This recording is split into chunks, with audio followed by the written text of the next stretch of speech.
안녕하세요, 여러분. 인생의 지혜와 희망을 함께 나누는 시니어 행복 플러스입니다. 우리 채널 구독자님들께서는 은퇴 후 삶에 대해 어떤 그림을 그리고 계시는가요? 많은 분이 황혼의 자유라는 그림을 그리실 겁니다. 건강을 지키고 취미를 즐기며 그동안 가족을 위해 희생했던 시간을 나 자신을 위한 소중한 시간으로 되돌려받고 싶으실 것입니다. 실제로 그렇게 활기차게 인생 2막을 시작하신 분들이 저희 채널에도 정말 많습니다. 하지만 이 아름다운 계획에 예기치 않은 변수가 혹은 너무나 당연한 숙제처럼 찾아오는 경우가 있습니다. 바로 손주 육아라는 이름의 달콤하고도 무거운 짐입니다. 손주를 돌보는 일은 자녀와 손주를 향한 본능적인 사랑의 크기만큼이나 큰 기쁨이자 축복이지만 이 끝없는 헌신이 때로는 내 삶의 주체성을 통째로 앗아가는 고통으로 변질하기도 합니다. 헌신과 자기 파괴의 경계선에 서게 만드는 것이죠. 저희에게 도착하는 수많은 사연을 보면 많은 시니어 분들이 이 문제로 밤잠을 설치십니다.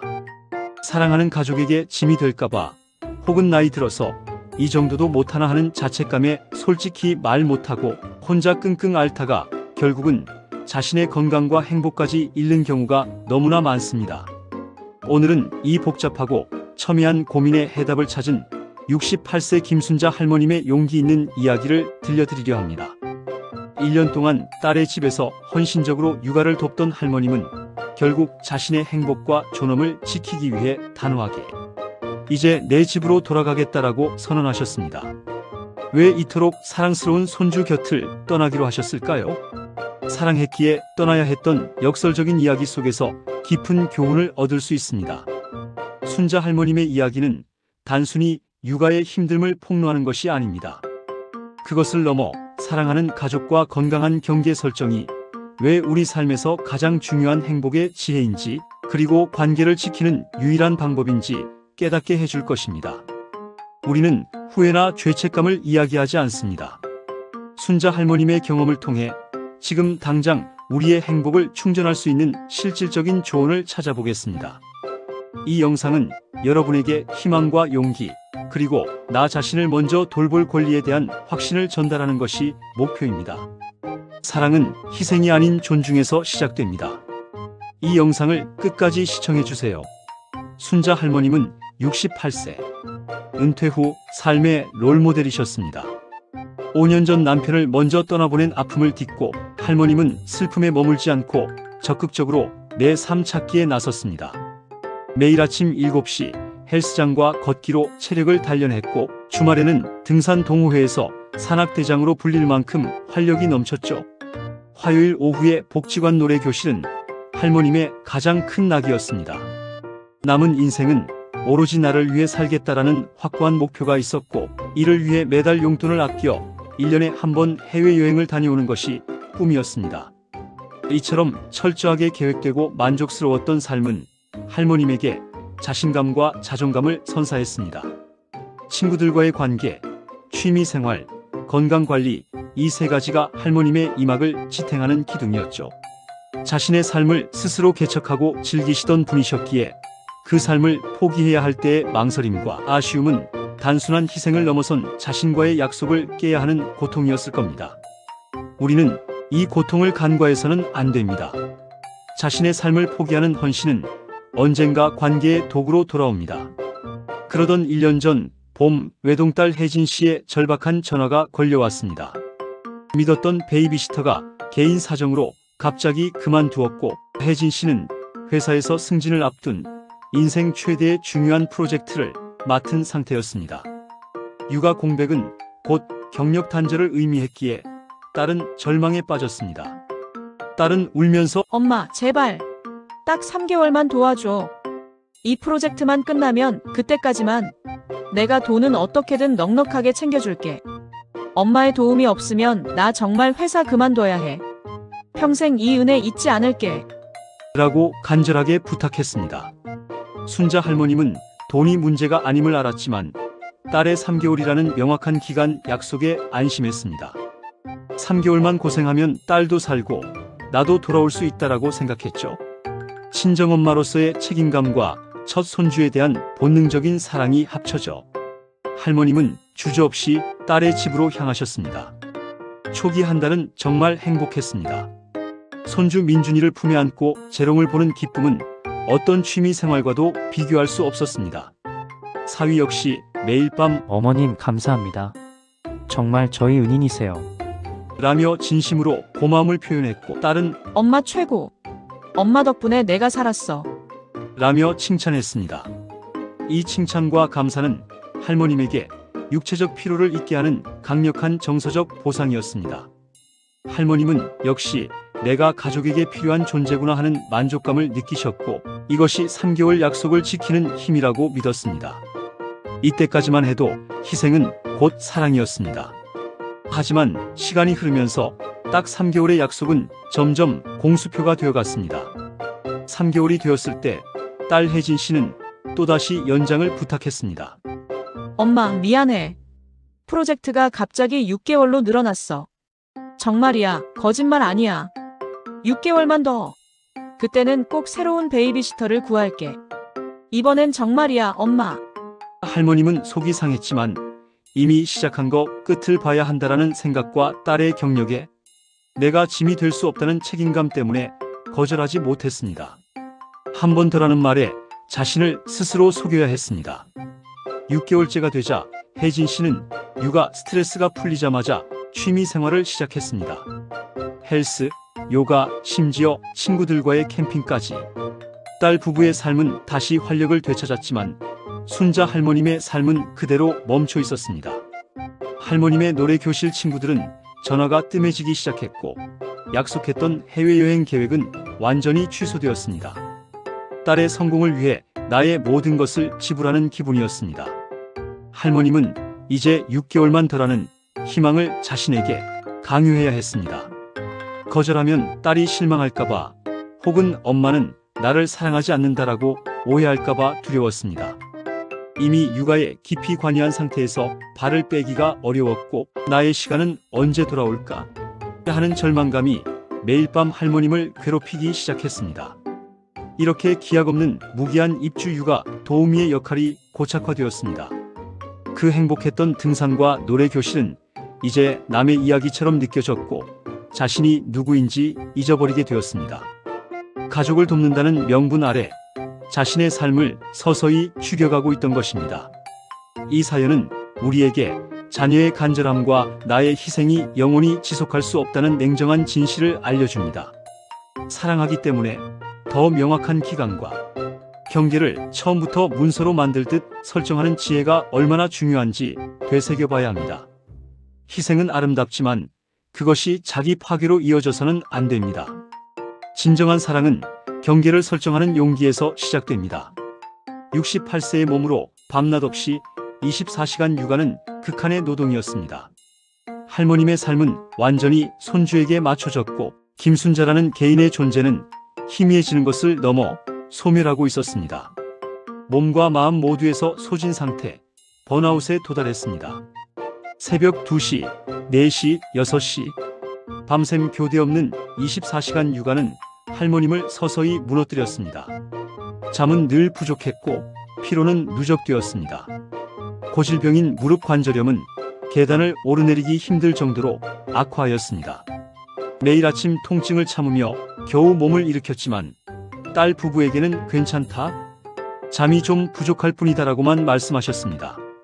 내가 이 정도도 못 버티는 무능한 할미인가? 하는 자책감과 혹시라도 내가 아프면 딸이 곤란해질까봐 하는 염려가 할머님을 짓눌렀습니다. 자신을 스스로 보호할 권리를 포기하고 계셨던 것입니다. 할머님의 가장 큰 두려움은 민폐가 되는 것이었습니다. 육아 방식에 대한 세대 차이는 매일 할머님의 자존감을 깎아내렸습니다. 딸 혜진 씨는 이제 지적하는 것을 넘어 엄마의 방식을 아예 무시하는 태도를 보였습니다. 하루는 민준이가 밤새 열이 나서 제가 밤새 보초를 섰죠. 다음날 아침 딸에게 민준이 밤새 열 때문에 못 잤다라고 했더니 딸이 짜증 섞인 목소리로 엄마, 그럼 해열제 먹였어야죠. 왜 저를 안 깨웠어요? 라고 되묻더군요. 제가 엄마가 너도 힘들까봐 재웠다니 제발 엄마 혼자 결정하지 마세요. 요즘 육아는 그런 게 아니에요. 라며 화를 내는데 밤새 잠 못 잔 제 정성은 아무것도 아닌 것 같았습니다. 제가 옛날 방식대로 아기 옷을 삶아 빨았더니 딸이 엄마, 옷감 다 상해요. 건조기 쓰세요. 엄마 방식은 요즘 육아에 안 맞아요. 제발 좀 바꾸세요. 라고 소리쳤죠. 제가 실수로 이유식에 소금 한 꼬집 넣은 것 가지고는 엄마, 제가 그렇게 나트륨 조심하라고 했잖아요. 제발 요즘 육아 정보 좀 보세요. 민준이한테 무슨 일 생기면 엄마가 책임질 거예요. 라며 마치 사장님이 직원의 실수를 질책하듯 감정을 섞어 화를 내더군요. 내가 40년 전에 너희들을 키워낸 방식 자체가 부정당하는 기분이었습니다. 내 정성과 사랑이 무시당하는 서운함과 나는 쓸모없는 존재인가 하는 자괴감이 밀려왔습니다. 그 순간 나는 엄마가 아니라 유료로 고용했지만 실력 없는 도우미처럼 느껴졌습니다. 시니어의 헌신은 사랑이지만 그것이 구식이라는 지적으로 돌아올 때 그 상실감은 돈을 잃는 것보다 더 클 수 있습니다. 자녀들은 부모의 정성을 먼저 인정하고 조언을 구할 때도 존중의 태도를 지켜야 합니다. 부모의 자존감을 깎아내리는 것은 가장 큰 불효입니다. 할머님의 행복했던 은퇴 생활은 이제 아련한 꿈이 되었습니다. 친구들이 전화 오면 솔직히 나 지금 너무 힘든데 이제 집에 가고 싶어라는 말을 못하고 전화를 피했습니다. 복지관 노래교실에 가고 싶다고 말했다가 딸이 실망하거나 불편해할까봐 두려웠습니다. 자신을 스스로 정서적으로 고립시킨 거죠. 내 시간, 내 취미, 나를 위한 모든 것이 민준이 때문에 포기되었습니다. 나는 김순자가 아니라 그냥 민정이를 위한 기능적인 존재로 전락한 것 같았습니다. 이 고립감은 육체적 피로보다 더 무서웠습니다. 매일 밤 나는 어디로 가는가? 하는 질문만 되풀이했습니다. 내 삶의 방향을 완전히 잃어버렸습니다. 마치 멈춰버린 시계처럼요. 내 방이 아닌 곳에서 짐처럼 느껴졌습니다. 10개월째 할머님의 자존감이 바닥을 쳤던 순간이 있었습니다. 저녁 식사 후 할머님은 온종일 쌓인 피로에도 불구하고 손주의 기저귀를 갈고 있었습니다. 거실에서는 딸 부부가 소파에 나란히 앉아 태블릿으로 드라마를 보며 웃고 있었습니다. 그들의 모습은 너무나 평화롭고 한가로워 보였고 할머님은 그저 그들의 배경처럼 느껴졌습니다. 제가 딸에게 혜진아, 엄마 오늘 너무 피곤해서 그런데 설거지는 내가 해줄 수 있니? 엄마, 관절이 너무 아프다라고 물었죠. 딸은 태블릿에서 눈도 안 떼고 너무나 자연스럽게 응, 알았어. 엄마 설거지 다 했으면 민준이 분유도 좀 타놓고 자. 내일 아침에 바로 먹여야 하니까라고 대답하더군요. 마치 사장님이 직원에게 퇴근 후 업무 지시하듯이요. 그들에게 나는 엄마가 아닌 도구였습니다. 그날 밤 저는 베개에 얼굴을 묻고 소리 없이 울었습니다. 이 순간 할머님은 절감했습니다. 딸에게 자신은 친정엄마가 아니라 퇴근 후에도 당연히 집안일을 도맡아 해주는 무료 고용인이 되어버렸다는 것을요. 희생은 사랑이었지만 딸에게는 이미 권리가 되어버린 것입니다. 부모의 고통은 보이지 않고 오직 자신의 필요만 보였던 이기적인 태도였습니다. 이어서 할머님은 과로로 심하게 앓았습니다. 이틀 내내 고열에 시달렸지만 딸은 바쁘다는 핑계로 겨우 약만 던져주고 육아를 온전히 할머님께 맡겼습니다. 딸은 할머님의 상태를 걱정하기보다 육아 공백이 생길까봐 초조해하는 모습을 보였습니다. 내 건강은 누가 챙겨주나? 이대로 가다가는 내가 먼저 쓰러지겠구나. 내가 죽으면 누가 이 아이를 돌보나? 내 자식에게 짐이 되기 전에 내가 나를 지켜야 한다. 그때 할머님은 자신을 지켜야 한다라는 생존 본능과 함께 자녀에게도 이 헌신이 독이 될 수 있다라는 냉정한 결론에 도달하게 되었습니다. 내 인생을 되찾는 것이 곧 가족을 사랑하고 가족을 독립시키는 일임을 깨달은 것입니다. 더 늦기 전에 멈춰야 했습니다.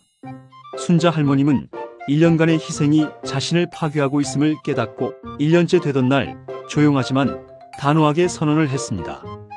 이것이 마지막 기회이자 가족을 지키는 유일한 방법이라는 각오였습니다.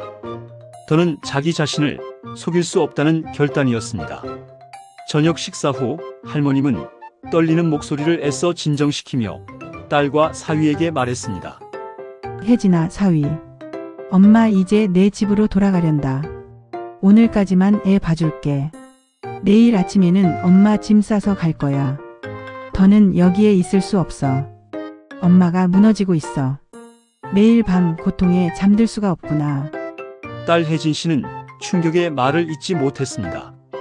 그녀는 엄마의 희생을 너무나 당연하게 여겨왔기에 이 선언은 마치 청천벽력과 같았습니다. 혜진 씨는 감정을 주체하지 못하고 이기적인 말을 쏟아냈습니다. 엄마, 갑자기 왜 그래? 우리 회사 지금 제일 바쁜데 엄마도 할 일 없잖아. 왜 갑자기 나만 힘들게 하려는 거야? 나더러 회사를 그만두라는 소리야. 엄마가 어떻게 나한테 이럴 수 있어? 이처럼 이기적인 딸의 반응에 할머님은 깊은 슬픔을 느꼈지만 이번에는 더는 무너지지 않겠다라는 단호한 의지로 흔들리지 않았습니다. 할머님은 딸의 감정적인 호소에 죄책감을 느끼지 않기로 했습니다. 이 순간 자녀의 감정적 반응에 흔들리지 않고 자신의 삶을 지키겠다고 선언하는 용기가 바로 시니어의 존엄입니다. 사랑하는 자녀에게 실망을 줄까 두려워 자신의 고통을 외면하는 것은 장기적으로는 가족 모두에게 불행을 안겨줍니다.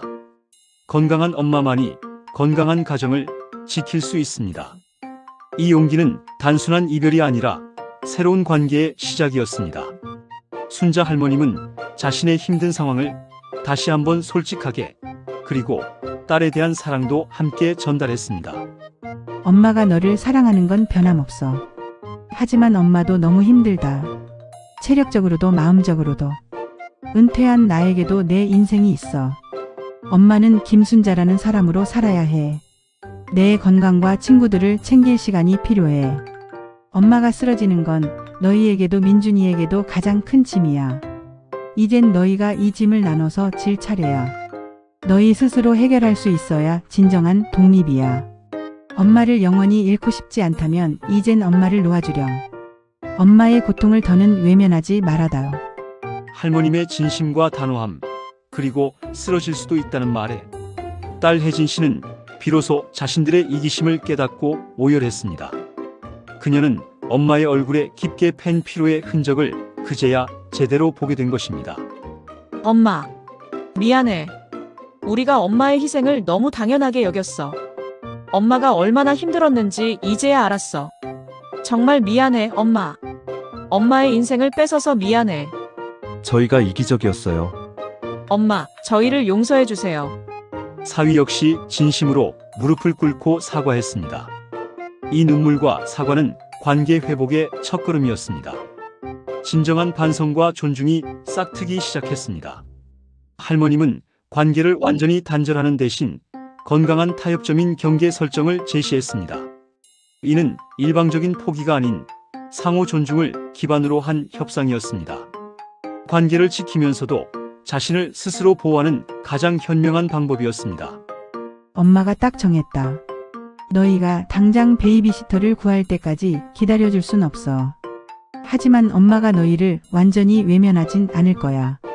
주 2회 화요일과 금요일 오전 9시부터 오후 1시까지 딱 4시간만 와서 민준이 봐줄게. 그 외 시간에는 너희가 베이비시터를 고용하거나 서로 연차를 내서 해결해야 해. 그리고 주말엔 엄마 집으로 와서 다 같이 밥 먹자.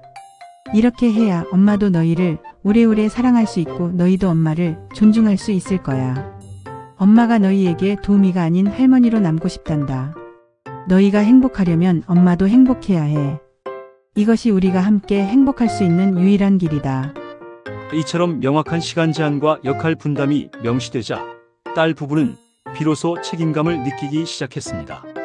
새로운 베이비시터를 구하는 데 전력을 다했고 서로 육아 분담에 대해 진지하게 대화하기 시작했습니다.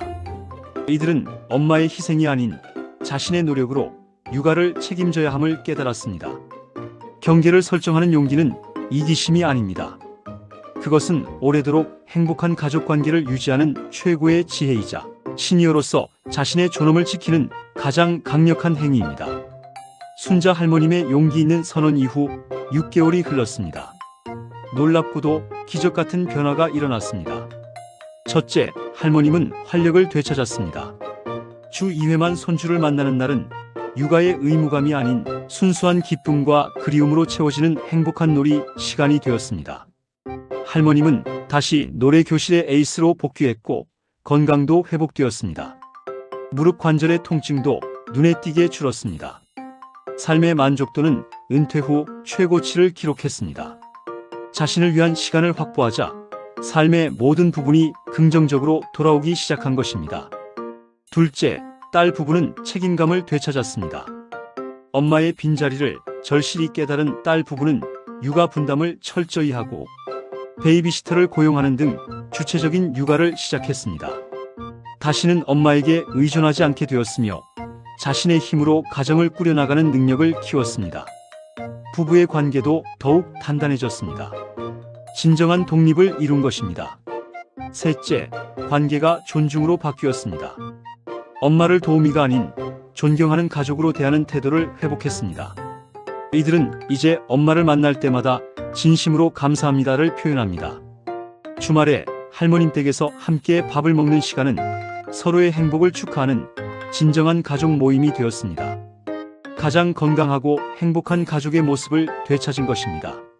순자 할머님의 이야기는 우리 모두에게 깊은 교훈을 줍니다. 당신의 은퇴 후 삶은 누구의 것입니까? 자녀의 육아 보조원입니까? 아니면 자신의 삶을 개척하는 주체입니까? 이 질문에 솔직하게 답하십시오. 할머님은 깨달았습니다. 완벽한 선택은 없지만 자신의 삶을 지키기 위해 건강한 경계를 설정하는 것이야말로 가족 모두를 위한 제일 나은 선택이라는 것을요. 자기 자신을 사랑해야 타인을 진정으로 사랑하고 그 사랑이 영속성을 가질 수 있다는 진리를 보여주었습니다. 시니어 여러분, 여러분의 은퇴는 봉사가 아니라 여러분의 노력에 대한 정당한 보상입니다. 혹시 지금 손주 육아 때문에 홀로 지치고 계신다면 오늘 순자 할머님의 용기를 기억해 주세요. 자녀에게 솔직하게 내 시간을 지키겠다라고 단호하게, 그러나 사랑을 담아 소통하십시오. 여러분의 행복은 이기심이 아니라 가족의 행복을 지키는 가장 중요한 초석입니다. 여러분은 누군가의 엄마이기 이전에 나 자신으로 살 권리가 있습니다. 이 용기 있는 행동이 여러분의 남은 인생을 자유와 행복으로 충전시켜 줄 것입니다. 지금 할 수 있는 일을 바로 실천해 보세요. 작은 경계 설정이 여러분의 인생 전체를 바꿀 수 있습니다.